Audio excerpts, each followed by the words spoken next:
Hola y bienvenidos a todos a esta nueva clase de 6SCP en donde vamos a continuar y terminar de ver el dominio 2, que como ya habíamos adelantado previamente y habíamos venido viendo, se trata de la seguridad de los activos.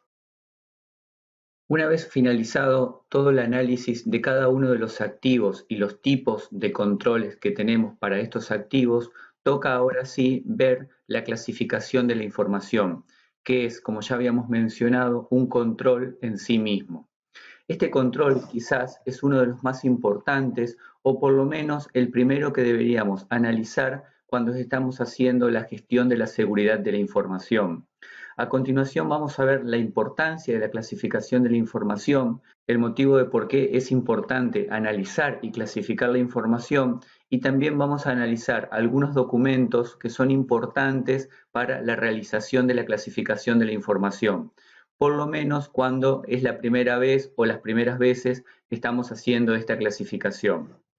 Desde el punto de vista de la ISO 27000, que ya hemos visto en el dominio 1 y que es un buen momento como para repasar, la clasificación de la información es sumamente importante porque nos brinda todo lo que necesitamos saber sobre los niveles de control y clasificación que tenemos que tener en la información y de esta manera saber cuál es la información más importante que tenemos que proteger sobre aquella que es menos importante o menos crítica para la organización y por lo tanto quizás no vale la pena invertir recursos en su protección.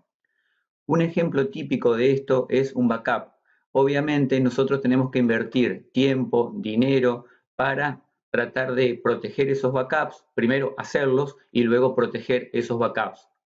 Otro ejemplo es la información que es importante, por ejemplo, para una gerencia o que es importante para el negocio, para el core del negocio, que obviamente es fundamental proteger y a eso lo vamos a tener que dar un grado de clasificación alto, de clasificación quizás crítica, porque nosotros vamos a tener que invertir más recursos para la protección de esa información.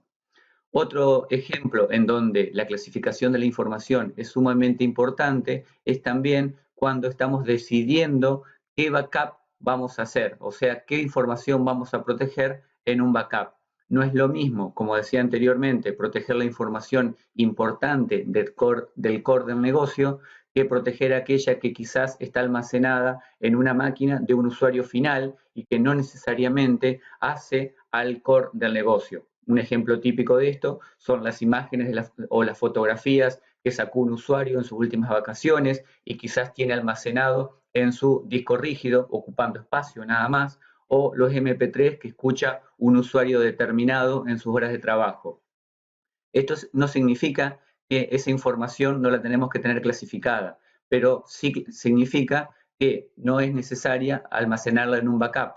Y si la almacenáramos en un backup porque no la clasificamos adecuadamente y para nosotros todo es importante, algo que siempre se escucha dentro de la organización, backupea todo porque todo es importante, obviamente lo que estamos haciendo es invertir dinero, pero mal invertirlo. Estamos gastando dinero en proteger algo que no es importante para la organización. Por lo tanto, la clasificación de la información nos va a dar pistas e información sumamente importante sobre qué información tenemos que invertir mayor cantidad de recursos para protegerla. Con respecto a la regulación de la clasificación de la información, existe la SP 800-60, que como ya habíamos dicho anteriormente, todas las guías de la serie 800 de NIST son gratuitas y se pueden descargar sin ningún tipo de problema. Es altamente recomendable que le den un vistazo a esta guía porque es la guía base y fundamental en donde podemos ver mucho de la clasificación de la información que podemos realizar dentro de nuestra organización y también nos va a dar pistas y tablas muy útiles que yo ahora voy a mostrar a continuación para realizar esta clasificación. Sobre todo si es la primera vez que lo estamos haciendo y quizás a veces al ser la primera vez que hacemos este tipo de ejercicios se suele complicar la clasificación en sí misma. Por ejemplo, si nosotros tenemos 10 tipos de documentos distintos y no tenemos demasiada experiencia en su clasificación, probablemente y ante la duda simplemente pongamos que esa información es importante o es crítica para el negocio y volvemos al mismo caso anterior en donde finalmente todo va a terminar siendo importante y por lo tanto malgastando recursos. La clasificación de la información también es importante y es un requerimiento crítico para lo que es la ISO 27000 que ya habíamos mencionado anteriormente. Y también forma parte del inicio de cualquier tipo de proceso de gestión de riesgo, que también ya analizamos previamente, y también es muy citada en todo lo que tenga que ver con la normativa PCI, que figura allí en pantalla, que para aquellos que no la hayan conocido o no la hayan visto nunca, es la normativa específica sobre el manejo de tarjetas de crédito. Las tarjetas de crédito más importantes, las empresas más importantes, hacen auditoría a través de esta norma a todos los negocios que comercializan con tarjetas de crédito en línea. Por lo tanto, es sumamente importante, si tenemos un negocio de este tipo, primero, conocer la normativa PCI, por supuesto, y segundo, conocer todo lo que tenga que ver con la clasificación de la información. Como ya mencioné, hay una serie de documentos que sirven para hacer el primer acercamiento a lo que es la clasificación de la información. Uno de estos documentos es el conocido como FIPS 199, que si bien es un documento publicado en Estados Unidos y que aplica federalmente a Estados Unidos, es muy útil para hacer esta clasificación de la información inicial. Este documento es gratuito y comienza con un glosario y luego nos da los objetivos de seguridad, que como ya habíamos visto previamente van a estar enfocados a la confidencialidad, integridad y disponibilidad. Y de acuerdo al tipo de información y categoría de la información, vamos a tener que ir clasificando de acuerdo a esos niveles. Entonces, vamos a tener que todo lo que sea información va a ser clasificada de acuerdo a la confidencialidad, disponibilidad e integridad y de acuerdo al impacto, como podemos ver aquí en pantalla, que tenga su pérdida o su daño. Además, también contiene una serie de ejemplos, por esto es sumamente útil como para que lo veamos la primera vez. Por ejemplo, en este caso nos dice que una planta de energía orientada a sistemas SCADA nos brinda distintos tipos de información y nosotros vamos a tener que tratar de clasificar esa información. Por ejemplo, lo que sean sensores de datos, confidencialidad no aplica en este caso, la integridad tiene que ser alta porque obviamente no puede dañarse un tipo de estos sensores y la disponibilidad también tiene que ser alta, nuevamente porque tiene que estar disponible en todo momento. Pero con respecto a la información administrativa, en los tres vectores clasifica sencillamente como baja. Y así sucesivamente podemos ir viendo otros ejemplos. Adicionalmente también nos da una serie de tablas en donde nos va a indicar que de acuerdo al objetivo, esta clasificación puede ser baja, moderada o alta. Otro documento sumamente importante también es el que ya habíamos mencionado de la serie NIST, el 800-60, que está dividido en dos volúmenes, volumen 1 y volumen 2, como podemos ver aquí en pantalla. Obviamente, ambos son gratuitos y también se pueden descargar sin ningún tipo de problema. Estos documentos son muy útiles porque también van a dar una serie de mapeos, de tablas, de cada uno de los distintos tipos de clasificación que existen y cómo clasificarlos. Acá podemos ver, por ejemplo, distintos tipos de información y si seguimos bajando en el documento, nuevamente aquí aparece el objetivo de seguridad, la confidencialidad, integridad y disponibilidad y nos da ciertas definiciones que también son congruentes con la serie FISMA y FIPS que ya vimos anteriormente, el FIPS 199 sobre todo. Adicionalmente nos da las definiciones, baja, moderado y alta para cada tipo de información y cómo se va a realizar la clasificación. Nuevamente nos vuelve a explicar las categorías de seguridad y cómo tenemos que calcular esto en base a la confidencialidad, integridad y disponibilidad y el impacto que su pérdida o daño tenga para el activo que estemos evaluando. Y luego comienza lo que es específicamente todo lo que tenga que ver con las categorías de información. Aquí podemos ver distintas tablas que cada una de ellas contiene distintos tipos de información y de acuerdo a esa información después vamos a realizar la clasificación y asignar valores a la confidencialidad, integridad y disponibilidad. Eso básicamente es lo que hace también el volumen 2, en donde vamos a ver distintas tablas. Yo voy a ir bajando rápidamente simplemente para que lo vean. Vamos a tener distintas tablas de clasificación de confidencialidad, integridad y disponibilidad. Vuelvo a repetir, estos documentos son orientativos, no significa que nosotros cuando vayamos a hacer nuestra clasificación de la información tengamos que respetarlo a rajatabla, sino que simplemente se dan como una orientación para que nosotros comencemos. De hecho, los documentos lo aclaran varias veces.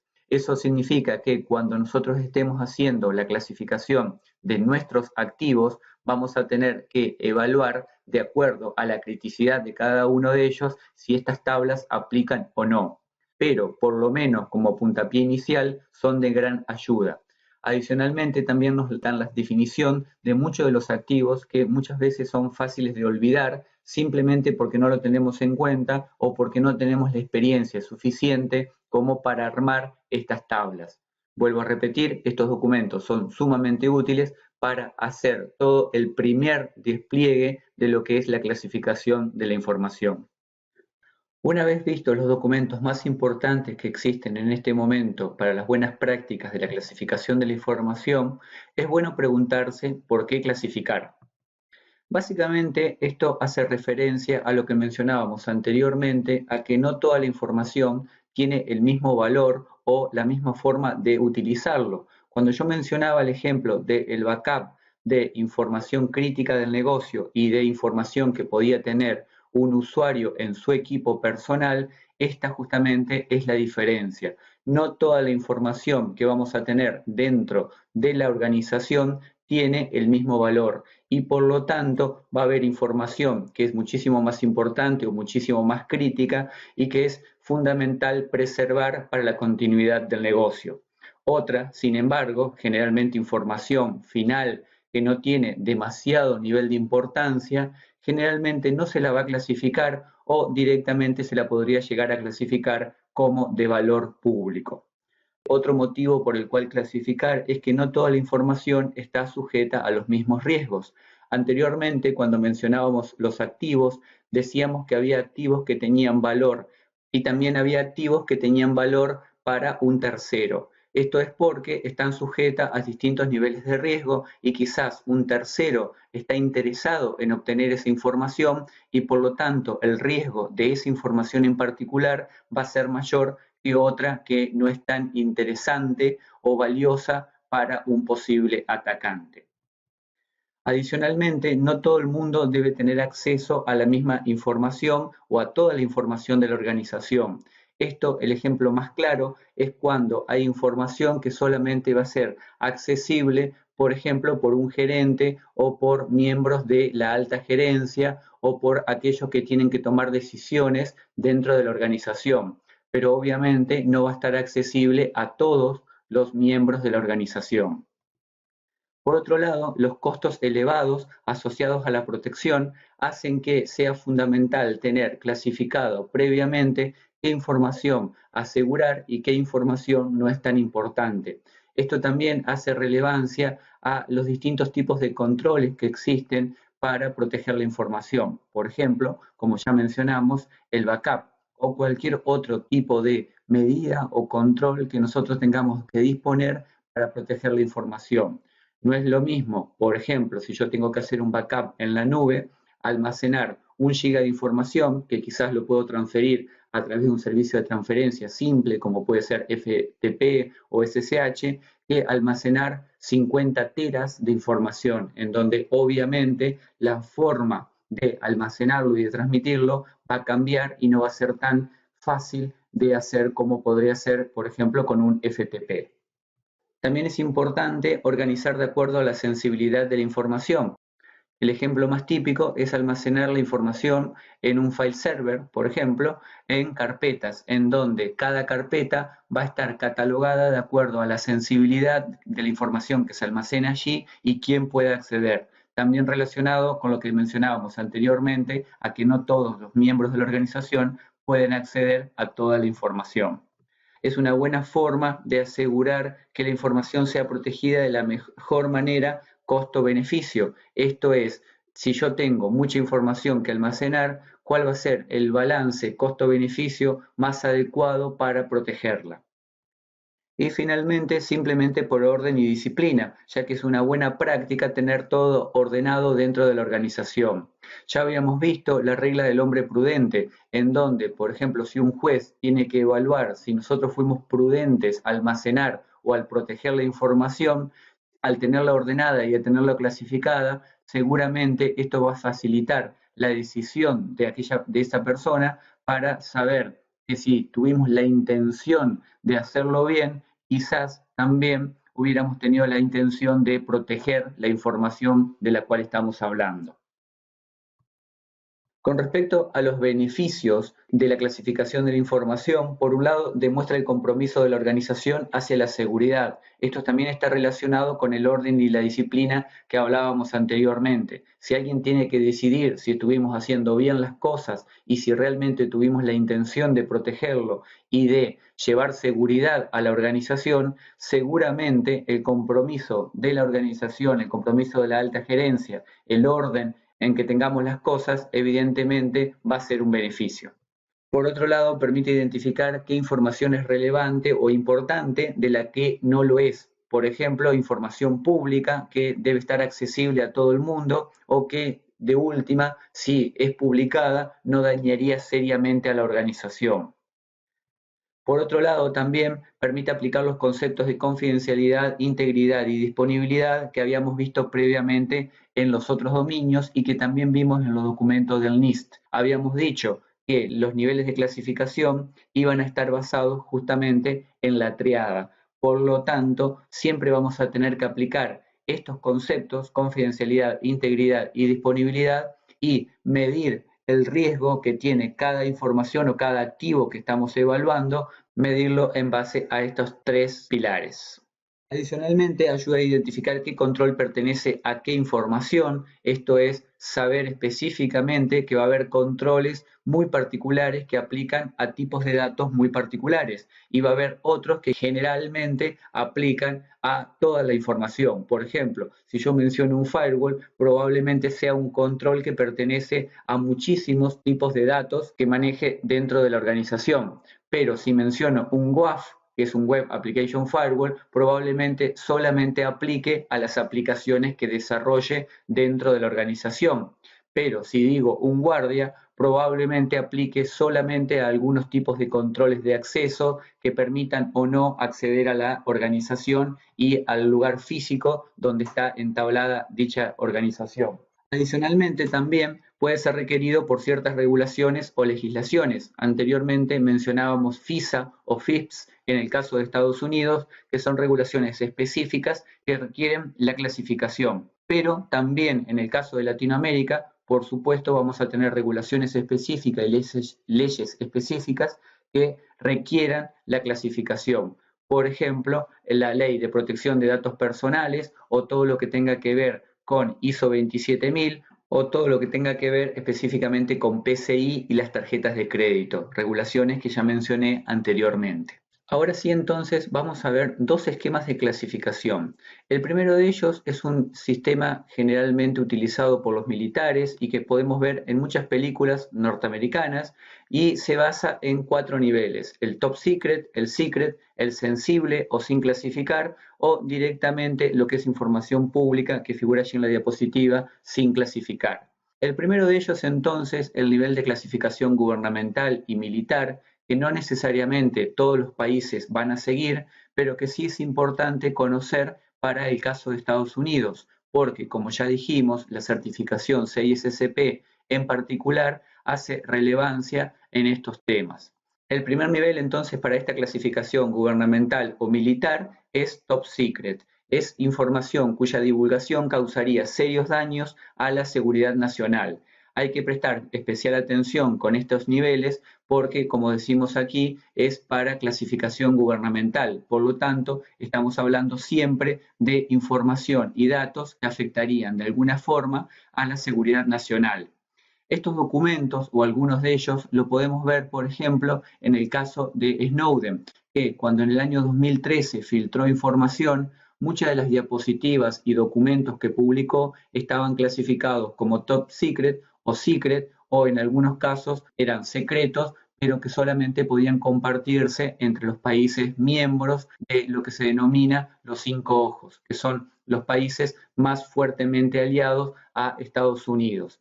Estos niveles entonces se van a respetar siempre en el caso que estemos hablando de estos países. Por otro lado, con respecto al nivel de secreto, la divulgación causaría daños a la seguridad nacional. Aquí ya no es serios daños, sino que son simplemente daños. ¿Quién va a clasificar qué es serios daños y qué son simplemente daños? Obviamente va a ser aquella persona, seguramente de nivel militar, que esté clasificando, que esté visualizando los documentos en ese momento. Aquí nuevamente aparece lo que podríamos denominar el dueño de datos, es decir, aquel responsable de clasificar la información. Luego tenemos la sensible pero sin clasificar, que tiene menor grado de secreto, y finalmente la que no se clasifica o sin clasificar, que podría ser directamente aquella información que es pública o que podría revelarse dadas ciertas condiciones, pero de que de todos modos no dañaría la imagen gubernamental o no causaría ningún daño a la seguridad nacional. Aquí tenemos un caso de información considerada secret, como podemos ver en la parte superior derecha, solamente para los ojos de Estados Unidos, Australia, Canadá, Gran Bretaña y Nueva Zelanda, que son los 5 ojos que yo mencionaba anteriormente. Este es un documento publicado por Snowden y que pertenecía en su momento a la NSA. Y aquí tenemos otro documento también del mismo volumen revelado por Snowden, que está considerado top secret para no foreign, es decir, para no extranjeros. Estos documentos ahora pueden ser encontrados en Internet sin ningún tipo de problema y, como decía, fueron revelados en su momento por Snowden. Pero aquí queda en relevancia lo que estamos viendo en este dominio en particular, los distintos niveles de clasificación dados por documentos, en este caso gubernamentales o militares de Estados Unidos. Con respecto al esquema de clasificación privado y comercial, que es el que más normalmente, seguramente cualquiera de nosotros podemos llegar a encontrar, también está dividido en 3 niveles más uno adicional que sería de información pública. Estos niveles, confidencial, privado y sensible, nuevamente remarco que son niveles sugeridos. No necesariamente en la organización tenemos que tener los 3 o tenerlos con estos nombres. Nosotros podemos tener más niveles, podemos tener 3, 5, 7, no importa, pero también le podemos cambiar los nombres y darle, de acuerdo a lo que nosotros necesitemos en un momento determinado, nombres distintos. Lo que sí hay que tener en cuenta es que una vez que definamos estos niveles, los mismos tienen que cumplirse para todo el ciclo de vida de la información y durante todo el tiempo que nosotros estemos clasificando información. ¿Qué significa esto? Que yo no voy a poder tener en un momento determinado 3 niveles y dentro de los 3 meses siguientes cambiar esos 3 niveles a 5 o viceversa, porque obviamente de esta manera nos estaríamos perdiendo gran parte del sentido de lo que es clasificar la información. Y por otro lado también tenemos que definir a qué vamos a llamar en cada momento nivel confidencial, privado o sensible. Y por eso el CISSP en este caso nos da una guía. Nuevamente destaco que esto es una guía y pasa lo mismo que con los documentos del NIST. Nosotros lo vamos a poder utilizar como para iniciar un proceso de clasificación, pero no necesariamente lo tenemos que respetar siempre de esta manera. Con respecto a los niveles sugeridos por el CISSP, que son 3, y esto siempre generalmente es pregunta de examen, ¿cuántos niveles de clasificación existen en el ambiente privado? Son 3 y son confidencial, privado y sensible. El primero de ellos es cuando la información solo es para uso de la compañía y la divulgación afectaría seriamente a la misma. Por lo tanto, estamos diciendo que esta información en muchos casos lo va a utilizar solamente personal autorizado o con niveles gerenciales o jerárquicos altos, en donde obviamente va a haber decisiones importantes sobre el core del negocio. Por ejemplo, un plan de marketing de los próximos 5 años estaría clasificado como confidencial. Con respecto a la información privada, es información personal y para uso interno. En este caso, la divulgación de la información afectaría a las personas. Por eso es muy importante destacar que todo lo que tenga que ver con privado hace referencia a la privacidad. Ya lo habíamos mencionado anteriormente, que era aquella información que afectaba a las personas. Y por eso, por ejemplo, todo lo que tenga que ver con información de recursos humanos va a estar relacionado a información privada. Por último, la información sensible, que requiere precaución especial y solo debe ser accedida por personal autorizado. Esta información también se llama interna porque solamente la pueden utilizar personal interno de la organización, sea cual sea el nivel que tenga dentro de la misma, lo pueden usar, pero no debe salir a la luz pública. Y el último nivel, que en realidad no es un nivel en sí mismo, sino que es todo lo que queda de lo no clasificado previamente, sería información pública o que directamente no se ha clasificado. Es información que no afectaría de ninguna manera a la organización en el caso de que sea publicada. Esto no significa que la tengo que poner en la página web o que lo tengo que publicar en el diario. Simplemente significa eso, que no sea clasificado y por lo tanto si alguien roba esa información, por ejemplo, la organización no se vería afectada. A modo de ejemplo, vamos a ver algunos tipos de información y datos que es común encontrar dentro de la organización y cómo lo clasificaríamos. Nuevamente, aquí hay que destacar que esto simplemente es a modo orientativo y no necesariamente tenemos que tomar esto a rajatabla dentro de nuestra organización o para los datos que manejemos dentro de la misma. El primer tipo de información que tenemos aquí es información financiera. Generalmente este tipo de información es considerado sensible. En muchos casos podemos considerarla también confidencial de acuerdo al tipo de daño que ocasionaría dentro de la organización, pero por lo general es sensible, es decir, es importante para la organización y de todos modos muchos usuarios dentro de la organización pueden conocerla, no necesariamente debe ser conocida solo por personal jerárquico de la misma. Con respecto al reclutamiento de personal, aquí hay que pensar un poquito de qué tipo es esta información. Cuando nosotros vamos a reclutar personal, generalmente ese reclutamiento lo hacemos público en algún diario o en un sitio de internet y por eso obviamente esta información va a ser pública. Aquí no estamos hablando específicamente de datos personales, sino de información que tenemos que publicar para reclutar un perfil en particular. Con respecto a ganancias anuales y presupuestos, también muchas veces esto podría llegar a ser considerado confidencial porque es importante para la organización, pero por lo general es información que es considerada sensible.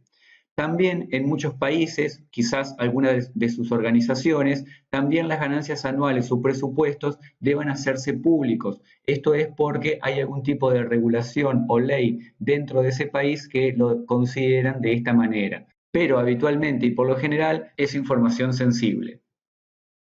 Con respecto a la cantidad de personas en un proyecto, esta información es pública, excepto en organizaciones extremadamente cerradas en donde muchas veces los proyectos son manejados por un grupo de personas y ese grupo no es conocido públicamente. Esto muchas veces puede pasar en organismos públicos o en proyectos muy cerrados. Por ejemplo, en su momento, Apple, cuando desarrollaba sus productos y sus aplicaciones, no hacía público la cantidad de personas que había en un proyecto determinado. Con respecto a la información médica, aquí no hay mucha discusión porque al ser información personal de un ser humano, habíamos dicho que esta información era considerada privada. Con respecto al código fuente, esto va a ser confidencial, excepto que sea información de una aplicación que es open source, que en ese caso, por supuesto, no hay ningún tipo de discusión posible, es público. Pero por lo general, el código fuente de una aplicación determinada dentro de la organización va a ser lo suficientemente importante como para mantenerla confidencial. Con respecto a la información competitiva y de competencias con otra organización, también vamos a estar hablando de información confidencial porque en base a esto nosotros vamos a poder competir con alguien más. Lo mismo para los secretos comerciales. En este caso, también igual que la información competitiva, nos sirve para mantener en secreto algún tipo de dato que sea relevante para la organización o para el core del negocio o para competir con alguien más. Los manuales del sistema operativo, aquí no hay mucho para pensar, los manuales obviamente nosotros lo vamos a poder adquirir en cualquier momento, por lo tanto es información pública. Y con respecto a las políticas de seguridad, aquí esto también puede dar lugar a algún tipo de discusión, pero por lo general es considerado sensible.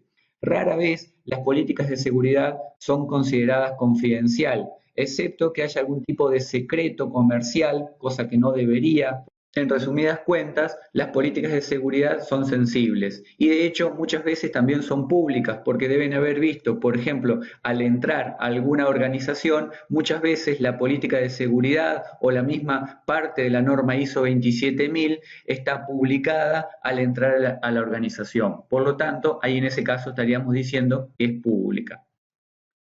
Nuevamente destaco que estos puntos que están aquí son simplemente orientativos. Cada organización tendrá que hacer la clasificación que considere adecuado de acuerdo a la gravedad de la información que maneje y al tipo de datos que manipulen dentro de la organización.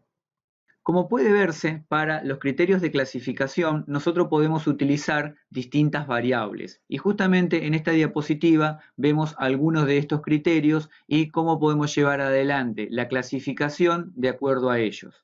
El primero es la utilidad de la información, es decir, qué valor tiene para la organización, de qué manera se va a utilizar y qué tan útil es esa información en el momento que se esté clasificando.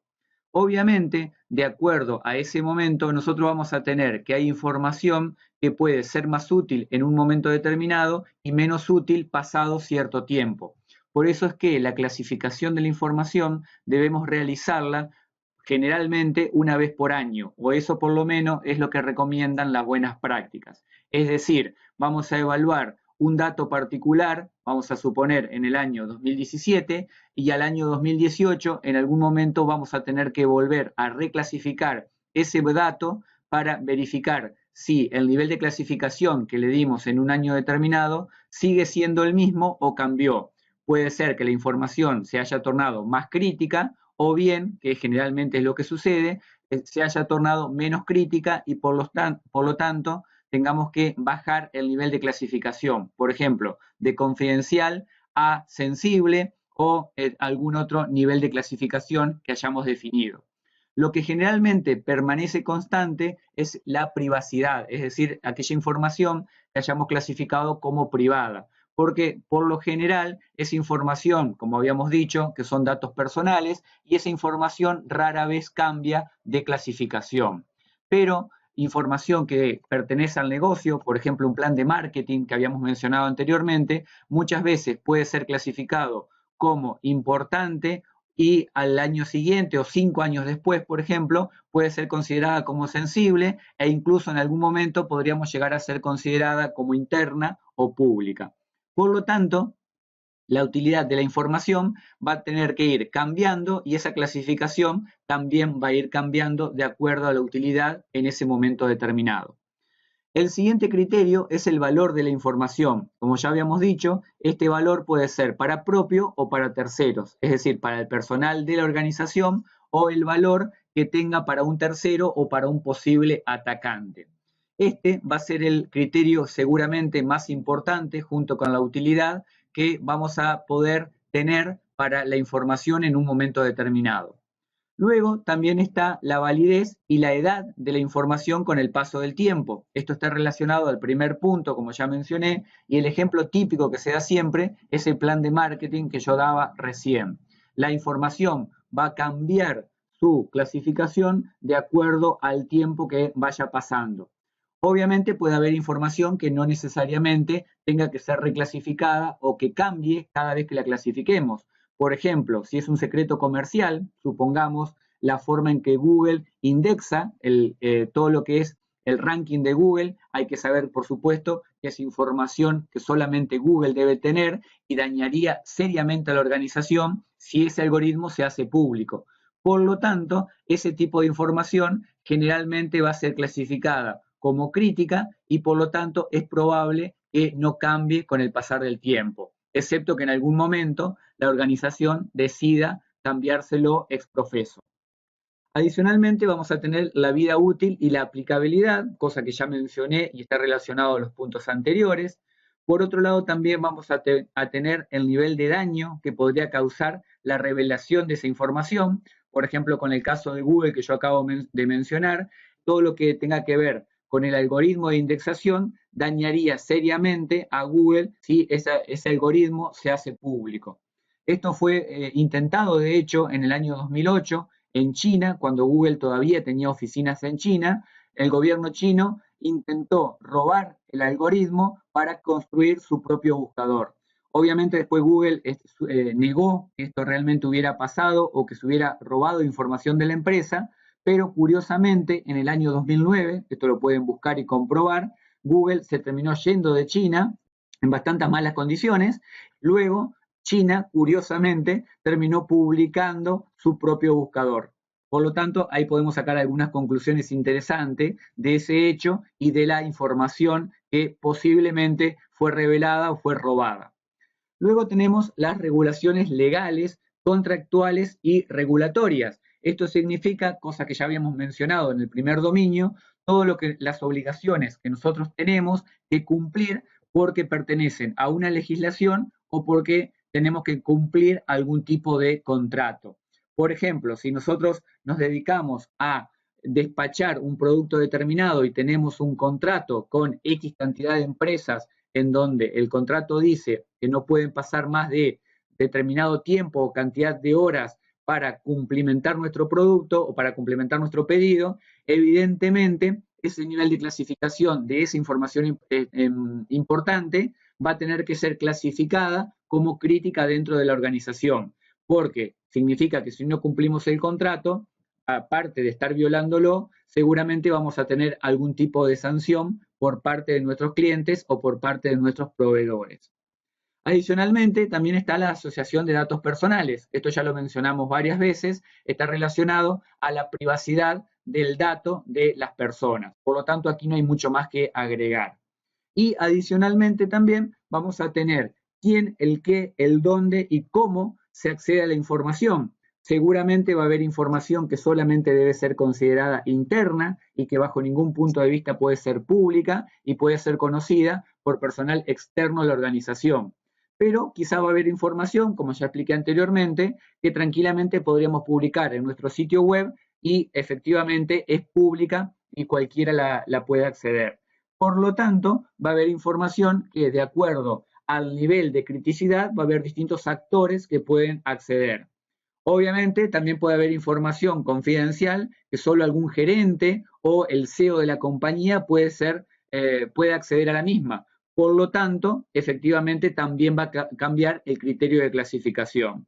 Y luego, por último, esto afecta sobre todo a entidades gubernamentales y militares, como ya habíamos mencionado anteriormente también, los efectos que tendría la revelación de un dato particular para la seguridad nacional. Por ejemplo, si es un plan de actividad en una guerra, por ejemplo, ¿cómo afectaría eso a la seguridad nacional? O, por ejemplo, podríamos también traer a colación todo lo que tenga que ver con recursos naturales de un país determinado. Por ejemplo, un plan de extracción de petróleo en los próximos 10, 15 o 20 años. Eso efectivamente afecta a la seguridad nacional y por supuesto también todo lo que tenga que ver con los criterios económicos de la evolución de un país. Por lo tanto, también hay que tenerlo en cuenta. Hay algunos otros criterios que podríamos ir agregando. Esto va a depender del tipo de negocio y el tipo de organización. Pero por lo general, estos que están aquí, estos criterios que están aquí, son los que deberíamos tener en cuenta. Y también hay algunas excepciones. ¿Qué significa? Que al margen de todos los criterios anteriores que yo fui mencionando, también, dados ciertos casos, podría suceder que, aunque la información sea confidencial y haya sido clasificada confidencial, de todos modos tenga que ser relevada por algún motivo de los que figuran acá. El primero de ellos es por orden judicial de la Corte. ¿Qué significa? Que si hay algún tipo de investigación en curso, como ya hablaron con Ezequiel en el módulo anterior, seguramente habrá algún tipo de orden que la va a emitir un juez y si existe esa orden, por más que la información haya sido considerada confidencial o crítica para el negocio, de todos modos, por supuesto, tenemos que cumplir la ley y brindar esa información. Otra son los tipos de contratos, regulaciones y legislaciones que ya mencioné anteriormente. Si hay una regulación o una legislación que obliga a la organización a tener que revelar cierto tipo de información, lo vamos a tener que hacer. Un ejemplo de esto ya lo mencionaron con Ezequiel, podría ser en el caso de que un juez, por una legislación determinada, obliga a la organización a brindar un dato determinado, por ejemplo, en Facebook o en Twitter, de una cuenta determinada porque hay una investigación en curso. En ese caso, no importa que la información haya sido considerada privada, la tenemos que brindar de todos modos. Y la última es por la aprobación de la alta gerencia. Como decíamos, siempre esto va a ser un análisis de riesgo y si la alta gerencia considera que no hay ningún tipo de problema en brindar una información determinada o incluso es requerida por un contrato o para firmar un contrato, en ese caso no hay ningún tipo de inconveniente, la tenemos que brindar esa información. Una vez vistos los criterios de clasificación, vamos a ver el proceso de clasificación. Este proceso, que consta de 9 pasos, obviamente puede cambiar dentro de cada organización y de acuerdo al negocio que tengamos. Pero en el caso del 6SCP y de la certificación específicamente, tenemos que cumplirlo y lo tenemos que cumplir en este orden.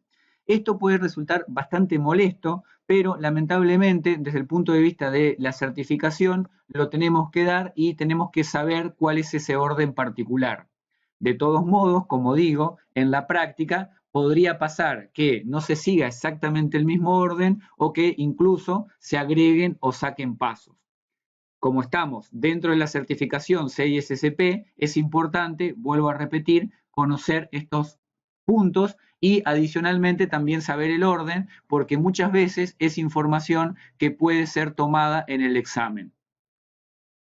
Enumerando cada uno de los puntos, no hay mucho más para aclarar. El primero es definir los niveles de clasificación, es decir, vamos a saber cuáles son esos criterios y cuáles son los niveles. Por ejemplo, si definimos que vamos a utilizar 3, a partir de acá tenemos que saber que en el futuro siempre van a ser 3 y difícilmente luego podremos cambiarlos. Si definimos que van a ser 4 o 5, lo mismo. Pero lo importante es saber cuáles van a ser los niveles y en base a qué criterio la información va a ser confidencial, interna, privada, sensible, pública, etcétera, de acuerdo a los niveles definidos previamente. Luego voy a tener que identificar al responsable de la clasificación. Esto es el dueño de datos y el custodio de datos que habíamos definido ya en el dominio anterior y del cual sobre todo vamos a hablar dentro de un rato.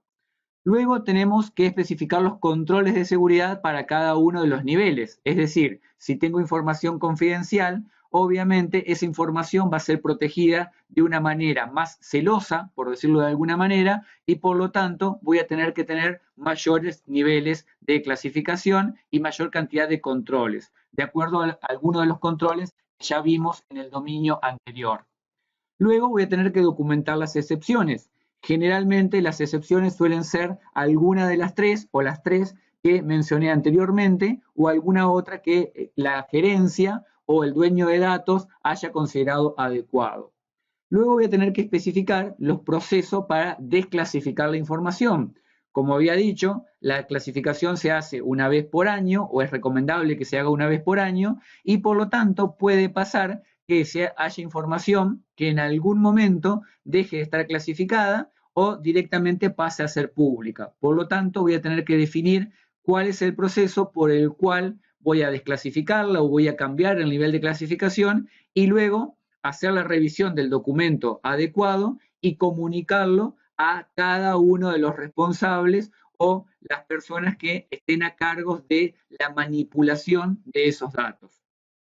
Luego voy a tener que definir la transferencia al custodio, es decir, información sensible, por ejemplo, que solamente el dueño de datos o un gerente determinado puede llegar a utilizar. Voy a tener que tratar de determinar cómo un tercero, generalmente el custodio o el usuario de ese dato o de esa información en particular, la va a utilizar.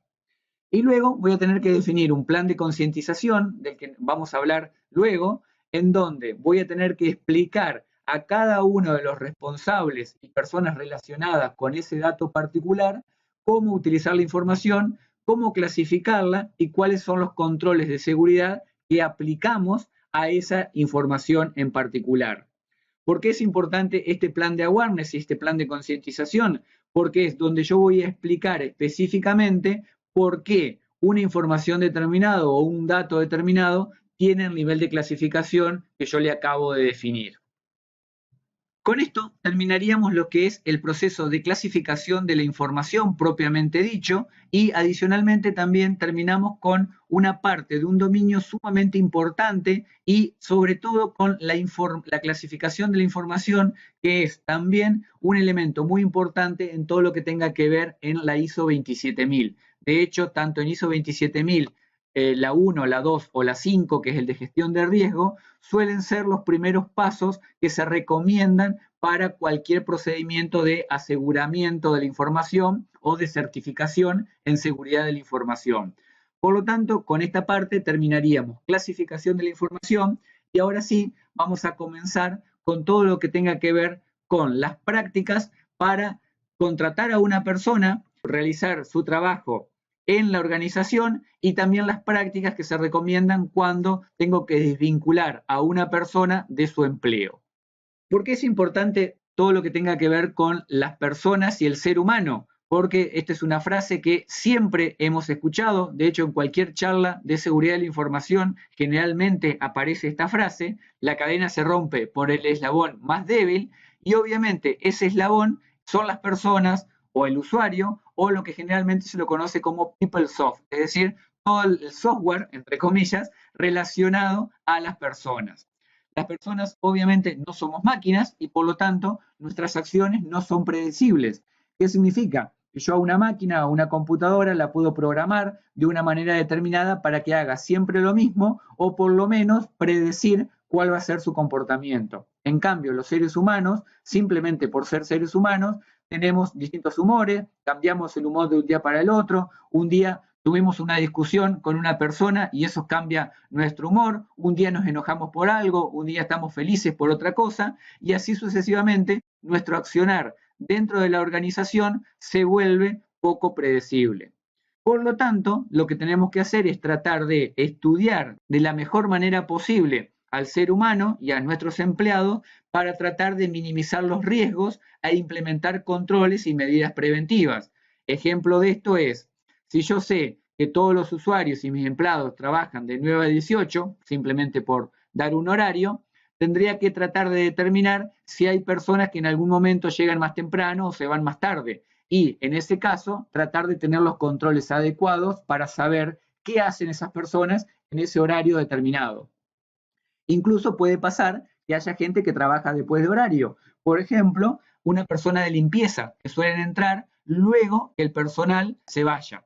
Entonces voy a tener que tener algún tipo de control, por ejemplo una cámara o un control de acceso determinado, que vigile en todo momento qué hace esa persona fuera del horario laboral o trabajando en un horario que no es típico que cualquier persona trabaja. Todo esto son formas de minimizar los riesgos e implementar controles y medidas preventivas. Los controles de los cuales estamos hablando, ya hemos mencionado algunos de ellos. Por ejemplo, todo lo que tenga que ver con background check, investigación del perfil. Esto lo vimos en el dominio anterior y es un buen momento como para ir recordando y repasando. Los contratos de empleo van a ser otro, la separación y rotación de tareas, del cual ya hemos hablado en el dominio anterior, van a ser otros. Vuelvo a repetir, es un buen momento para repasar ese dominio. El tema de las vacaciones mandatorias y los controles duales, nuevamente vuelven a aparecer. Y luego tenemos las políticas y procedimientos directamente relacionados al área de recursos humanos. Todo lo que tenga que ver con la contratación de la persona, el desarrollo de las tareas en el horario que corresponda y la desvinculación, ya sea porque la persona se va por sus propios medios, porque renunció, porque fue despedida por algún evento desafortunado o incluso puede pasar que directamente tengamos que desvincular a esa persona por un accidente o incluso por la muerte. Entonces tenemos que saber qué procedimiento seguir en ese caso. Una cosa que es muy importante destacar acá es definir la forma en que el área de seguridad de la información va a trabajar con el área de recursos humanos y con el área de legales. Es sumamente importante que en la área de seguridad de la información trabaje con esas dos áreas. Porque el área de recursos humanos es la que va a dar todos los requisitos para una persona determinada, es la que va a realizar la contratación, generalmente son las personas que hacen las entrevistas al candidato y cualquier tarea que nosotros conocemos que hace el área de recursos humanos. Pero es también muchas veces el área que va a tener que desvincular o despedir a la persona que se esté yendo de la empresa. Y el área de legales generalmente es la que va a tener que intervenir en el caso de que haya un contrato, que deberían ser la mayoría, o incluso va a ser un área sumamente importante, en realidad las dos van a ser importantes, recursos humanos y el área de legales, cuando alguien se esté desvinculando de la empresa. Por lo tanto, lo primero que tenemos que destacar acá es cómo va a trabajar el área de seguridad de la información y cómo va a trabajar el responsable de seguridad de la información con esas dos áreas que acabo de mencionar. Ahora sí, entonces, vamos a entrar de lleno en lo que es background check. Como habíamos dicho, son todos los chequeos que se realizan durante una búsqueda de personal o de recursos humanos para nuestra organización. Y generalmente son recomendados cuando esta persona o esta cantidad de recursos van a hacer tareas críticas y sensitivas. Por ejemplo, un administrador de una red que sabemos que va a manejar información confidencial o sensible o va a manejar los permisos para otros usuarios y por lo tanto es muy importante saber dónde estuvo trabajando antes y con qué perfil nos estamos enfrentando. Si es una persona que potencialmente en algún momento y por algún motivo podría generar algún tipo de daño exprofeso a la organización o causar algún tipo de fraude. Por lo tanto, lo que ayuda el background check es tratar de evitar primero juicios de partes de empleados despedidos. Por ejemplo, si un empleado es despedido y se va de forma descontenta de la organización, tratar de evitar que él mismo realice algún tipo de juicio a la organización y termine dañándolo económicamente. O bien su imagen, que a veces es mucho más importante que la parte económica que podemos llegar a perder. También es importante tratar de evitar juicios de terceras partes o de clientes por negligencia a la hora de la contratación del personal. Muchas organizaciones sabemos que trabajan con consultores independientes o externos a la organización y estos consultores realizan un trabajo en otras empresas o en lugares determinados que suelen ser críticos. Por ejemplo, en nuestro caso con Ezequiel, que solemos realizar penetration test a distintas organizaciones, damos por hecho que vamos a acceder a lugares sensibles. Si en algún momento una empresa nos contrata a nosotros y nosotros hacemos un daño a un tercero, ese tercero, por supuesto, va a tratar de alguna manera de tener un juicio con la empresa que nos había contratado a nosotros, cuando en realidad los que cometimos el daño y la culpa en realidad era tanto de Ezequiel como mía, en este caso particular. Por otro lado, también y obviamente en el background check se trata de evitar la contratación de empleados no calificados. Esto es obvio y es la parte que generalmente realiza recursos humanos. Es la verificación del perfil de la persona y también de todo lo que tenga que ver con los trabajos anteriores, con quién trabajó, en qué organización y si el perfil técnico y humano se ajusta a lo que estamos buscando. Digo que generalmente Recursos Humanos hace este trabajo, pero no necesariamente lo hace en las condiciones que un área de seguridad de la información va a necesitar, sobre todo cuando son tareas críticas. Ahora, al finalizar esta diapositiva, voy a mostrar algunos frameworks de trabajo que nos van a permitir tratar de encontrar perfiles adecuados e investigar a personas de una forma adecuada, justamente para tratar de evitar contratar empleados no calificados. Por otro lado, y es muy importante tener en cuenta que cada vez que nosotros estamos haciendo reclutamiento de personal, estamos invirtiendo tiempo y dinero. Y también muchas veces cuando contratamos a alguien, otra persona o grupo de personas tienen que ser responsables de entrenar al nuevo reclutado. Por lo tanto, esto también es pérdida de tiempo.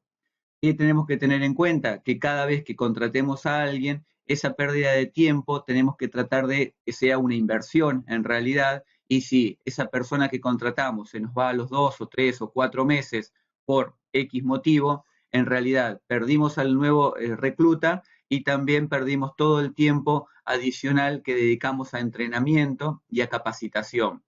Y por supuesto, si nosotros los entrenamos y lo capacitamos en un tema particular y esa persona encima se va a trabajar a la competencia, por ejemplo, lamentablemente el daño es muchísimo mayor. Otra cosa que es muy importante es tratar, por supuesto, de evitar contratar algún tipo de ladrón o que cause algún tipo de daño a la propiedad, a la organización o algún tipo de fraude, como mencionaba anteriormente. Adicionalmente, tenemos que evitar pérdidas relacionadas con la contratación de empleados. Por ejemplo, lo que mencionaba recién de que si entrenamos a alguien y después se va a trabajar a la competencia con el conocimiento que nosotros le dimos y quizás con conocimiento del negocio también, el cual podría ser utilizado por un tercero en contra de nuestros beneficios.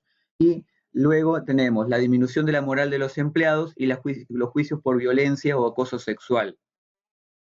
Con respecto a la disminución de la moral, muchas veces cuando una persona se va, sobre todo si es una persona que trabajaba en un área crítica o es muy querida dentro de la organización, esto puede causar algún tipo de malestar en el resto del grupo y también llegar a pensar que ellos son los próximos que podrían llegar a ser despedidos o que se tengan que ir de la organización. Por lo tanto, hay que tenerlo en cuenta también cuando estamos contratando personas. Y finalmente, con respecto a los juicios, es si nosotros contratamos a una persona que de alguna manera genera algún tipo de acoso al resto del grupo de trabajo, esto también podría generar algún tipo de malestar y por supuesto también generar juicios de otros empleados en contra de esa persona y también dañaría a la organización y a la imagen de la organización. Como mencionaba, hay algunas formas que podemos llegar a utilizar para tratar de buscar perfiles adecuados que se ajusten a nuestra organización. Una que se utiliza mucho actualmente es la búsqueda OSINT. OSINT son las siglas de Open Source Intelligence y hay que tener en cuenta con esto que acá no estamos hablando de software open source, nada que ver con esto. Ezequiel ya lo mencionó en su módulo, estamos hablando de todo lo que tenga que ver con fuentes libres de información que nosotros podemos conseguir en Internet y hacer inteligencia. De hecho, OSINT es un término militar y se utiliza en el ámbito de la inteligencia también. Por lo tanto, la idea con esto es tratar de buscar algún tipo de herramienta que nos brinde información pública. Siempre hay que destacar esto, es información pública, no vamos a entrar al perfil privado de Facebook de una persona para tratar de ver lo que está haciendo o con quién está hablando. Buscamos información pública y a partir de ahí tratamos de construir un perfil adecuado. Siempre basándonos que actualmente hay muchísimas fuentes de información, partiendo desde Google mismo, Facebook y Twitter, y a partir de ahí todas las que ya mostré también en módulos anteriores, para buscar el perfil de una persona y en base a ese perfil tratar de construir la posible personalidad adecuada para lo que nosotros estamos buscando. Luego vamos a tener rastreo de identificación, DNI, correos electrónicos, etcétera. Todo lo que tenga que ver con chequeo criminales, que en este caso generalmente el área de recursos humanos sí lo hace, sobre todo, por ejemplo, en muchos casos cuando estamos contratando extranjeros. Esto puede sonar discriminador, pero se tiene que hacer porque sabemos que muchas veces hay personas que escapando de la ley pueden tranquilamente esconderse en otro país, por lo tanto tenemos que tenerlo en cuenta y estamos considerando adicionalmente que estamos contratando un perfil sensible para nuestra organización.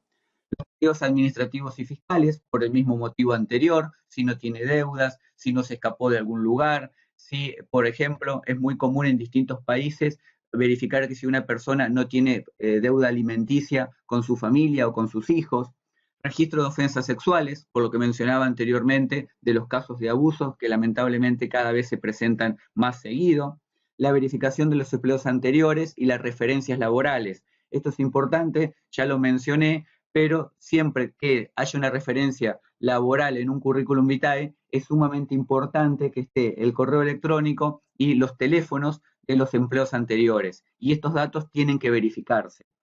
Por ejemplo, en el caso del 6SCP, cuando nosotros vamos a rendir, nos inscribimos para rendir y ponemos en nuestro currículum vitae las referencias laborales, el 6SCP y SS2 en realidad hace referencia a estos números de teléfono y correos electrónicos e investiga nuestro pasado, es decir, hace un background check. Por lo tanto, hay que tenerlo en cuenta también cuando estamos completando los datos para hacer el examen del 6SCP.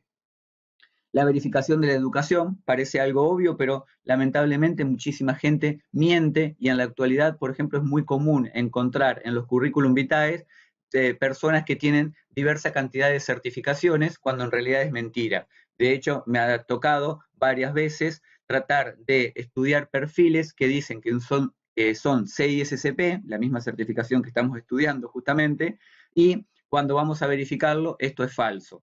¿Cómo se puede verificar en el caso de las certificaciones? Muy sencillo. En el caso de ISS2, por ejemplo, hay una página en donde uno puede verificar el nombre y el apellido, lo pueden hacer con Ezequiel y conmigo, por ejemplo, sin ningún tipo de problema, o con el número de ID que se asigna a cada una de las personas certificadas, y ahí se van a dar cuenta si es verdadero o falso. Tan sencillo como eso. Y los mismos títulos universitarios también suelen fraguarse, por lo tanto es importante averiguar esto.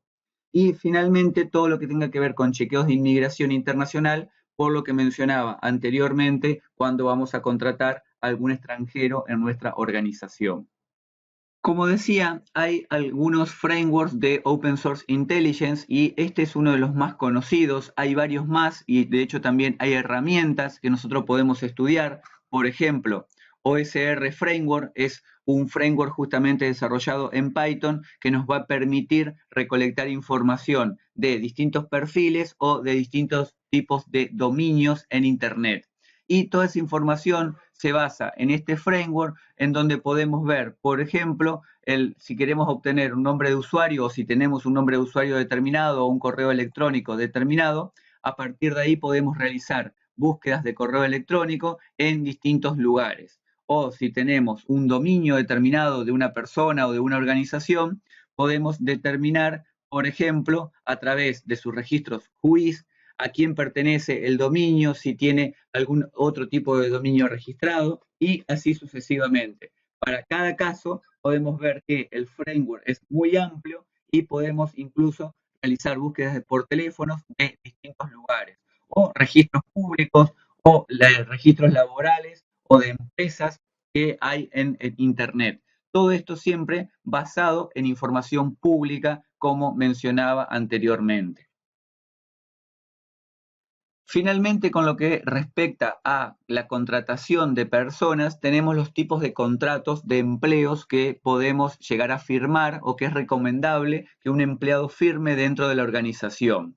En este caso, la idea es tratar de prohibir expresamente algún tipo de información o divulgación de información.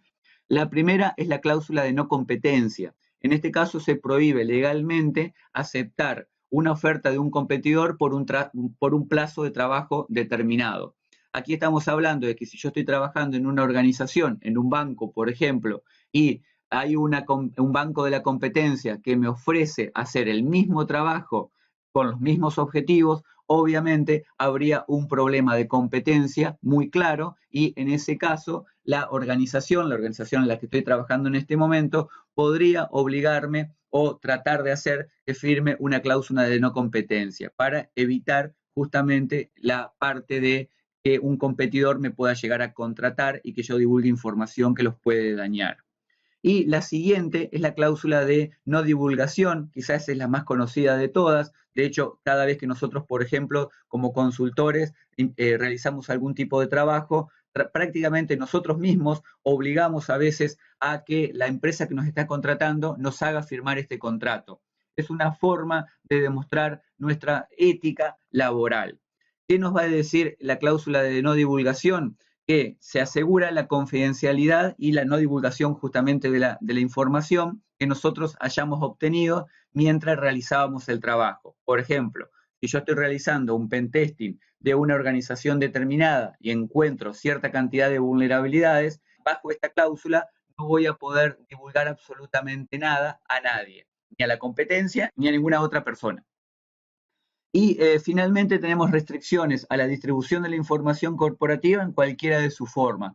Por lo tanto, cada vez que nosotros estamos siendo contratados por una empresa, se sobreentiende que automáticamente a partir de ese momento, al margen de que no hayamos firmado ninguna de las dos cláusulas anteriores, A partir de ese momento no podemos divulgar información corporativa de ninguna manera.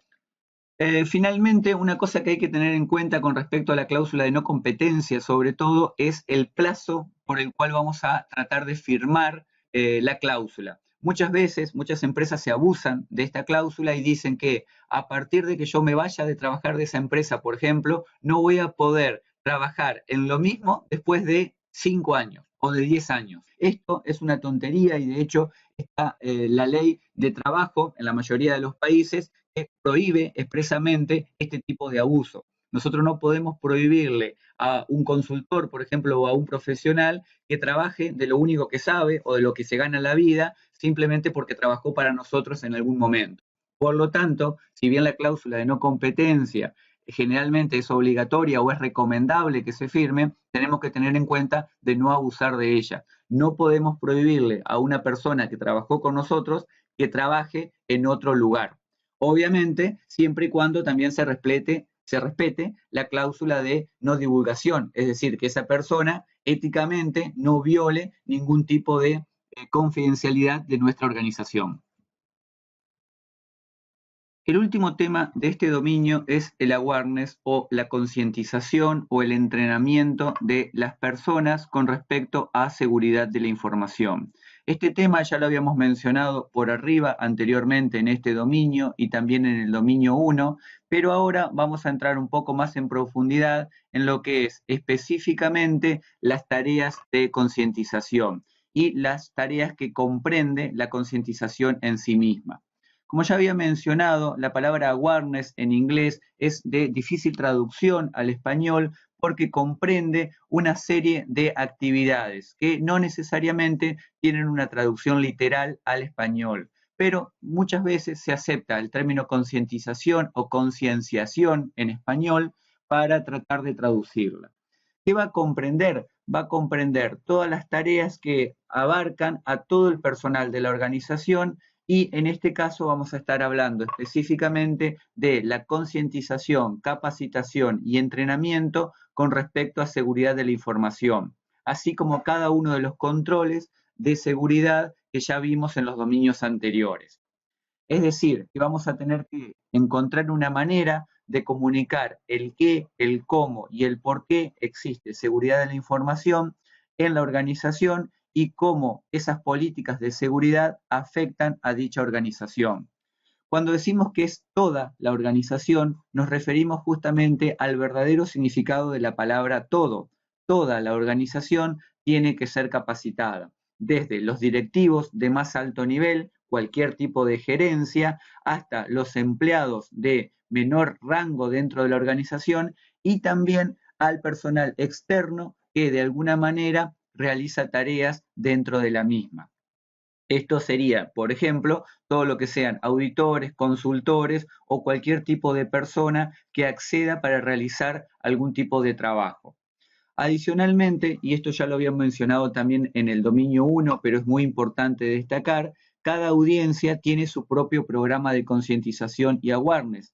Antes habíamos mencionado ya que no es lo mismo capacitar a un directivo, que seguramente la realización de la capacitación va a ser corta, 15 minutos, 30 minutos como máximo, porque generalmente su foco de atención está en el negocio y cómo hacer negocios en la organización, que capacitar a una persona técnica, por ejemplo, que trabaja en el área de networking. Y también va a ser distinto a capacitar a una persona que realiza tareas administrativas, por ejemplo, la secretaria de un directivo, que como sabemos muchas veces tienen acceso a información confidencial del propio directivo, e incluso ellos mismos a veces ni siquiera saben que esta secretaria o este grupo de personas que trabaja con ellos tienen. Entonces, vamos a tener que armar un programa para cada uno de estos perfiles. Lo mismo también para personal externo, por ejemplo, antes mencionábamos el personal de limpieza que también accede a la organización, por ejemplo, fuera de horarios laborales tradicionales, y en este caso es muy importante que estén capacitados con respecto a cómo manipular la información que van encontrando durante sus tareas. Por ejemplo, si encuentran información que podría llegar a ser confidencial o sensible, no necesariamente ellos lo tienen que saber, pero si encuentran papeles que llamen la atención en un basurero, por ejemplo, o si encuentran información en la impresora, tratar de estas personas lo comuniquen antes de que arrojen o saquen esos papeles fuera de la organización. Por otro lado, hay áreas como las que ya mencioné que son menos tenidas en cuenta o en menor consideración. Una de ellas, por ejemplo, suelen ser los empleados no directivos o empleados que no son considerados importantes dentro de la organización. Y a lo mismo también aplica a las personas de limpieza, como mencionaba antes, o a los guardias de seguridad, que muchas veces, por supuesto, por sus tareas, tienen acceso a casi toda la organización simplemente porque sus tareas son vigilar o controlar ciertas áreas en particular. Entonces, esas personas muchas veces no se las considera en los planes de awareness porque son consideradas como un gasto, entre comillas, y al no capacitarlas, muchas veces sin querer terminan realizando algo en contra de la organización que podría afectarla.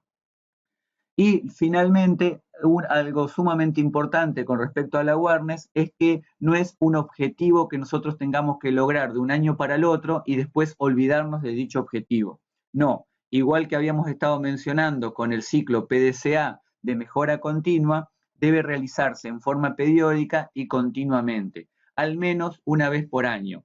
Es decir, deberíamos tratar de crear algún tipo de círculo en donde todas las personas de la organización, sean 10 o sean 50.000, sean capacitadas periódicamente. Y por supuesto, tenemos que ir mejorando los planes de awareness. No todos los años tenemos que hacer la misma charla, mostrar el mismo curso o darle el mismo entrenamiento, porque esto, por supuesto, al margen de que ayuda, no necesariamente va a ayudar de la forma adecuada, porque muchas veces la persona simplemente por aburrimiento o porque dice otra vez viene la gente de seguridad a darme la misma charla, simplemente pierde el interés y a partir de ahí, por supuesto, no podemos esperar que aprendan algo nuevo. Así que, además de que tenemos que capacitar a todos, de que cada programa tiene su propia audiencia, también tenemos que considerar que esta audiencia la tenemos que mantener interesada. Y la forma de hacerlo es ir rotando la forma en que intentamos capacitar.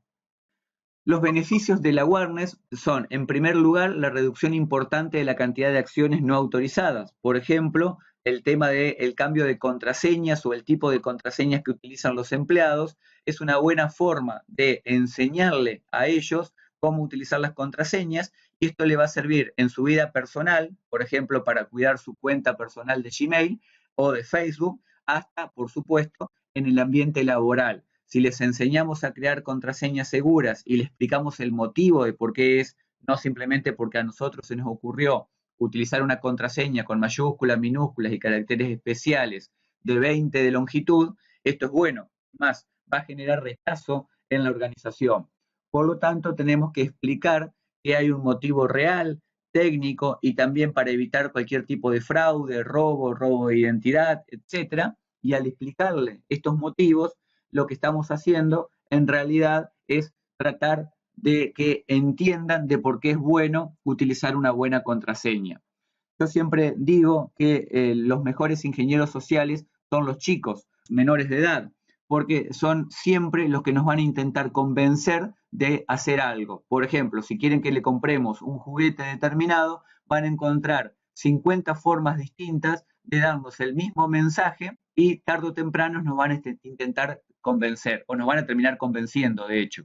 Entonces, lo que tenemos que hacer es aprender estos pequeños trucos y ver cómo podemos convencer a los seres humanos que tenemos dentro de nuestra empresa para lograr que hagan lo que nosotros queremos que hagan, incluso a veces sin que se den cuenta.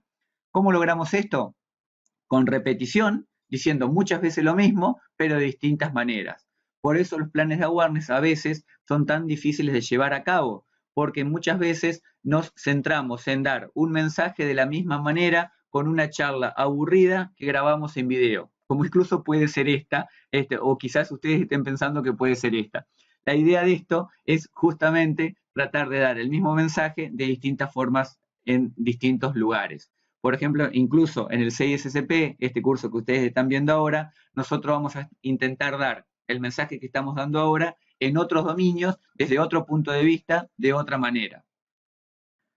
Otro beneficio del awareness es el incremento significativo de la efectividad de los controles. Por ejemplo, como mencionaba anteriormente, el control de la contraseña, yo voy a tener un incremento de la efectividad siempre y cuando la persona que estoy capacitando o el grupo de personas que estoy capacitando entienda de por qué estoy implementando ese control. Si estoy poniendo puertas automáticas con un control de biometría con huella digital, esto genera una molestia en la persona, porque muchas veces quizás va a tener que hacer algún tipo de espera o hacer una cola para colocar su dedo y después esperar que el control biométrico sea efectivo y que no dé un falso positivo y finalmente acceder a la organización. Esto, por supuesto, molesta a las personas. Entonces, la idea es que no se lo tomen en contra, sino que entiendan por qué ese control fue implementado, para que no acceda un tercero, para que no dañe los activos de la organización y por 50 motivos más, tratar de explicarle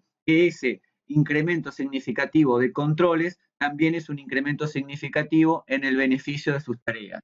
Siempre tenemos que tratar de encontrar un beneficio para los controles y esos beneficios explicarlo de forma adecuada para la audiencia que tengamos en ese momento. Por otro lado, también ayuda a evitar fraudes, desperdicios y abusos de recursos informáticos. Por ejemplo, si nosotros estamos explicando por qué no es bueno que tengamos YouTube prendido todo el día en la red, porque esto causa un desperdicio de los recursos de la organización, es decir, del ancho de banda de networking, obviamente, probablemente tengamos también un incremento significativo en la efectividad de ese control. Obviamente a esto después lo tenemos que fortalecer desde el punto de vista técnico. Si nosotros decimos, no es bueno que todos los empleados tengan YouTube prendido todo el tiempo, también podemos implementar un control técnico en un proxy, en un firewall, etcétera, de forma tal que los usuarios, cuando entren, vean algún tipo de advertencia, por ejemplo, que están siendo controlados y que, a pesar de que hay una política en contra del uso de YouTube, ellos lo están usando. Por ejemplo, un aviso en una página web diciendo usted se ha conectado a Internet cuando esto es una política no aprobada dentro de la organización. Esto es una forma de fortalecer lo que nosotros les estamos diciendo desde el punto de vista humano. Fortalecerlo significa, yo te estoy avisando que no se puede hacer y adicionalmente también lo estoy controlando y también sé que lo estás haciendo a pesar de que te dije que no lo hicieras. Entonces, todo este tipo de cosas aumentan la efectividad de los controles implementados.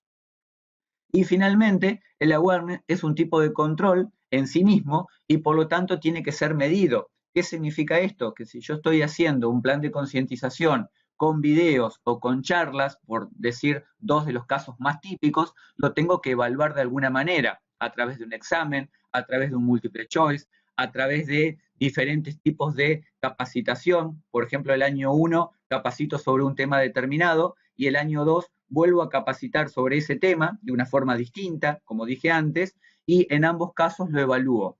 El objetivo sería que en el segundo año la nota del alumno o del asistente o del personal sea mayor al del primer año. Esto es una forma de establecer una métrica adecuada que también sirve para mejorar el ciclo de mejora continua que decíamos en el dominio 1. Una cosa que puede notarse durante los planes de awareness es el incremento de ataques. ¿Qué significa? Que si yo le estoy explicando, por ejemplo, a una persona de networking cómo realizar el sniffing de una red, es decir, tratar de escuchar el tráfico y ver todo lo que está pasando por ese tráfico en Internet, ejemplo, las contraseñas, que es un caso típico cuando tengo protocolos no cifrados, en ese caso probablemente haya personas que quieran probar si esto es cierto y quieran probarlo en su propia piel, ver si, ejemplo, le pueden robar la contraseña a su compañero de trabajo. Esto es una broma, entre comillas, muy común cuando se está enseñando este tipo de técnicas. ¿Qué es lo que vamos a lograr? Primero vamos a tener un incremento, como decía, de los ataques porque va a haber varias personas que lo están probando. Pero adicionalmente vamos a tener una efectividad mayor en el control, porque una vez que las personas aprendan que esto se puede hacer, generalmente, la mayoría de las veces, pierden el interés por seguir haciéndolo. Y adicionalmente aprendieron que se puede hacer y también aprendieron que se lo pueden hacer a ellos. Por lo tanto, el control va a ser más efectivo y el plan de concientización también va a ser más efectivo, porque la persona terminó aprendiendo lo que yo quería que aprendiera. Y adicionalmente, es un buen indicador para comparar el número de incidentes antes y después de un programa. Volvemos a lo mismo de las métricas que explicaba recién.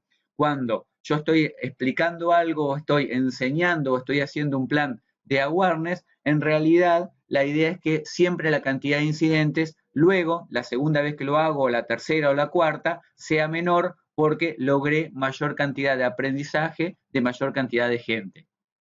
Con respecto a las formas de awareness, tenemos todas las formas que se le puedan llegar a ocurrir de presentaciones en vivo o grabadas. Esto es, desde la asistencia a conferencias, que no necesariamente tenemos que organizar nosotros, sino que podemos asistir a conferencias de terceros, que en América Latina, por suerte, en lo que respecta a seguridad, cada vez hay más y de más calidad.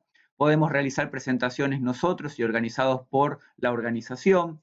Obviamente podemos también tener entrenamiento en videos, como este mismo que están viendo en este momento, entrenamiento basados en computadoras, generalmente llamados CBT, que en seguridad también hay muchos y de mucha calidad. Y a partir de ahí podemos asistir a congresos, seminarios, charlas relacionadas, publicación o distribución de newsletters, correos, boletines y también tener boletines internos en un intranet. Y en este caso, por ejemplo, en el caso de Seguinfo, tienen todo lo que es el blog, los newsletters, los correos y los boletines. Cada uno de ellos, los usuarios, cualquiera de ustedes incluso, se puede suscribir y diariamente van a recibir todas las noticias y un resumen de noticias diario de lo que ha ocurrido con respecto a seguridad de la información. Eso es tan fácil como entrar a blog.seguinfo.com.ar, suscribirse y ya tienen diariamente el resumen de lo que ha sucedido, o por lo menos de las noticias más importantes. Por supuesto, también específicamente en lo que es a planes de awareness, ahora voy a mostrar un par de sitios que también tienen newsletter y que nos van a enseñar distintas formas de poder capacitar a nuestra gente, o incluso podemos tomar resúmenes o información de esos distintos boletines y correos y sumarlos, como decía, a nuestra intranet, de forma que los distintos usuarios reciban información actualizada todos los días o una vez por semana o una vez por mes, dependiendo el grado de criticidad de las tareas que realice la persona, y a partir de ahí es una buena manera de mantenerlos entrenados e informados con información relacionada a seguridad. Mucho de esto, de lo que estoy mencionando, son tareas sumamente comunes y sencillas de realizar, pero es importante, como decía antes, que cuando vamos a hablar de awareness tengamos la mente abierta y podamos de distintas maneras tratar de hacer llegar un mismo mensaje a las distintas personas de la organización.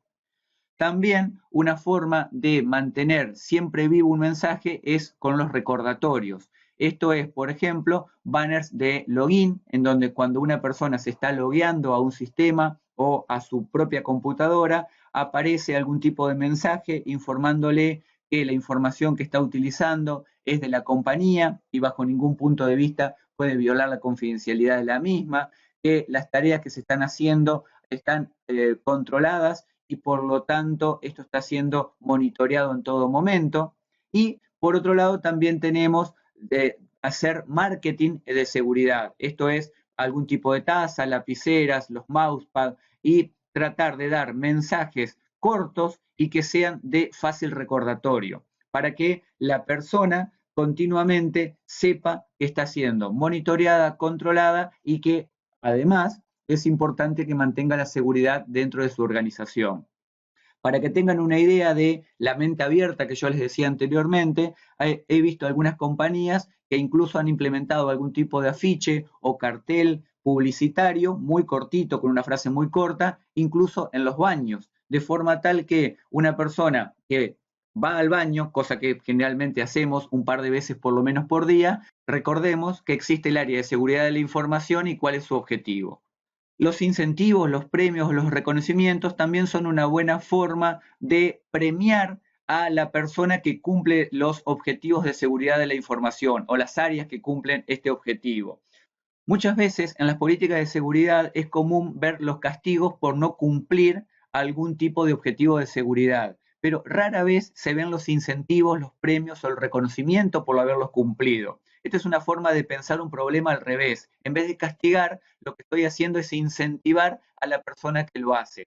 Y les puedo asegurar, esto por experiencia propia, que los planes de incentivos y premios y reconocimientos suelen ser muchísimo mejor que aplicar un castigo directamente. ¿Por qué? Porque las personas generalmente somos competitivas. Entonces, muchas veces, por regalarle una taza simplemente como premio a una persona que cumplió un objetivo determinado, las personas que están alrededor y que ven esa taza dicen, ah, yo también la quiero. Por lo tanto, esa competencia lleva a que logremos premios y reconocimientos y obviamente nosotros cumplamos el objetivo relacionado con la seguridad, que es lo que de última queremos. Así que es una buena forma de tenerlo en cuenta. Y finalmente, como decía, los training basados en computadora, por ejemplo este que ustedes están viendo, o cualquier otro que van a encontrar en internet y de los cuales hay muchos, muchas veces relacionados con un tema muy particular. Entonces, nuestra tarea va a ser tratar de recolectar esos training y luego ver cómo lo podemos utilizar dentro de nuestra compañía. Gran parte de la awareness, el secreto es dar un mensaje de distinta forma, siempre actualizado, que trate de ser lo más entretenido posible, sin apelar a los castigos, sino apelando a lo que decía anteriormente de los incentivos. Siempre tiene que ser con un tono humorístico y el mensaje tiene que ser positivo. Por eso mencionaba antes, por ejemplo, que brinda mejor resultado un premio que un castigo. Siempre el secreto de los planes de awareness y del éxito de los planes de awareness es saber dar un mensaje de distintas formas a nuestro público. Y como ejemplo para esto, aquí dejo dos sitios, Native Intelligence y Securing the Human, que son dos sitios extremadamente útiles para planes de awareness o para armar planes de awareness. En ambos casos van a encontrar algunas de las cosas que yo mencionaba antes. Por ejemplo, banners, como en este caso, en donde podemos ver que la cadena se rompe siempre por el eslabón más débil.